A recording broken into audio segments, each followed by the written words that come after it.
Senseiya. Senseiya, c'est quand même une sacrée dinguerie dont on parle pas assez. Les gens parlent beaucoup pour les années 80 de Dragon Ball, de Sailor Moon, de Yu Yu Hakusho, alors que c'est pas vraiment années 80, mais bon, pourquoi pas.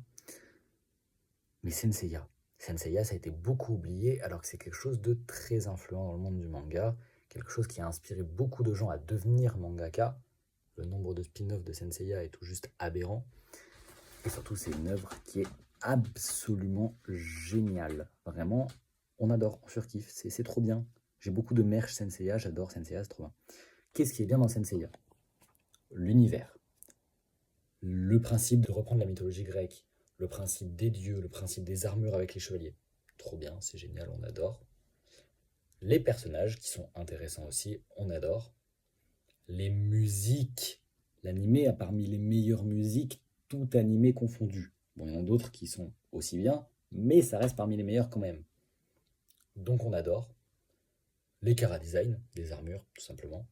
Et les spin-offs, dont j'ai parlé un tout petit peu avant, qui sont pour la plupart vraiment géniaux, quelques exceptions près.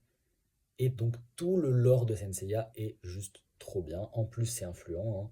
Par exemple, je pense à l'arc Soul Society de Bleach qui est complètement inspiré de l'arc Sanctuaire de Senseiya. C'est pratiquement une copie.